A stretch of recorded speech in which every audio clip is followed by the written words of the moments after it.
Hello amazing people, welcome back to my channel dev.in. My name is Arvind and I am here to make web development easy for you. Today we are going to see about SVGs. All of us know that SVG file can be manipulatable as HTML tags. I'll show you. So I created a file within which I have an image container within which I can directly add these SVG tags, so it will be rendered like this. So this is the tag I have added. You can see that. So you can easily manipulate it using JavaScript. What if this SVG tag alone have more than maybe thousands of lines? Your HTML will look pretty much polluted. So today I am going to show how to face such problems by adding SVG nodes from an external file into your HTML. So without further ado, let's go into today's video. Before we getting into it, let us briefly check what are the other ways to include SVG or any image file into an HTML. Firstly, using an image tag. This is very common way to add an image. Another way is adding the source file to the background image property of your CSS. Well, these two methods are absolutely easy. We can't manipulate SVG that are added using these methods. That's where HTML HTTP request object method comes into play. I'll show you what XML HTTP request object is in short. HTML HTTP request objects are used to retrieve data from your server. Just like XMLs, it can be used to retrieve any type of data. We'll be using the XML HTTP request constructor to initiate the object.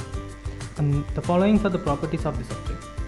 For more about XML method, you can visit this page. URL is on the screen and in the description. Now let's have our focus on SVG alone. Okay, just a minute ago I said that this method is easier to fetch data from server. But we are not going to get data from server. Instead, we are going to fetch data, or more specifically SVG file from our local. I'll show you how to do that in a second. So this is the SVG file I previously used in the introduction part of this video. Now I'll be using this smartwatch.svg file instead, since I have more lines of code in it and also I created it. Also, you don't have to worry about how to create or write a SVG code, because there are a lot of tools available online to convert an image into SVG format. Now this is how the smartwatch SVG file that I created will be look like in browsers. Back in our favorite editor, I'm opening up the script file. First thing to do is to create an instance of the class XML HTTP request constructor, and I'm naming it as SVG request. In this object there is a method called open, in which we will be defining the method we're gonna use and the URL from where we're gonna fetch data from. So we are going to use the get method to get the data from the URL, and in our case the URL will be our local file. Okay, and I'm giving the relative path, so asset folder. Within that we are having this smartwatch.svg. Now another method available in this object is onReadyState, which will run once the requested data is ready to use. I'm using ES6 standard arrow function.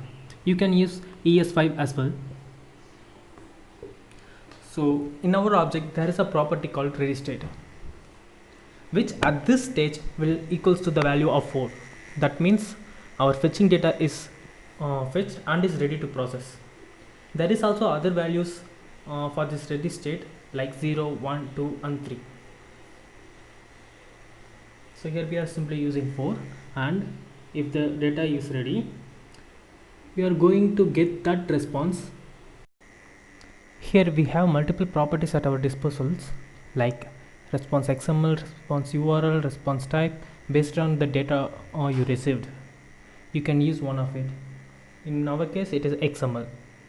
In that response type, our data will be in document element property.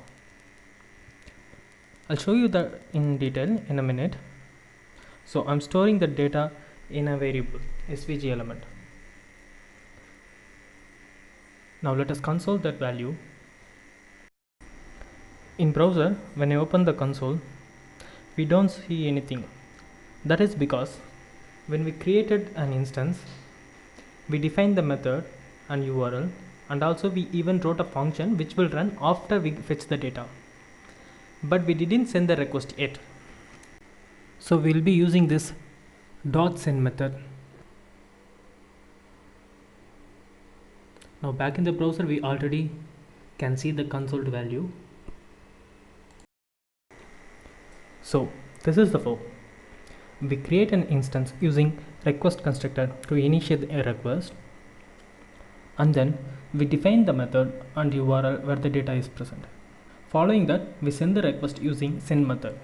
After that, the data will be successfully received, and we'll call the onReadyState method to do whatever we wanted to.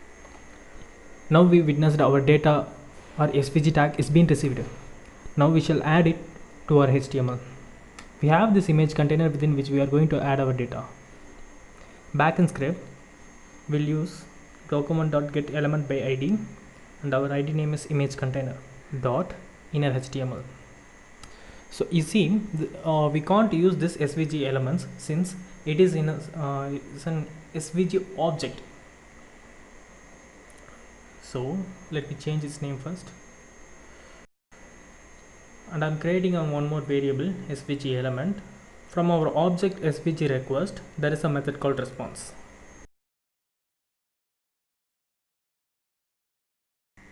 which we can directly insert into our DOM element. Back in the browser, see, it's already rendered our image. Now let me inspect it. Here you can see our SVGs are included as individual nodes, individual tags within our image container. Now in the next video, I'll show how to manipulate this SVG tags from using Java.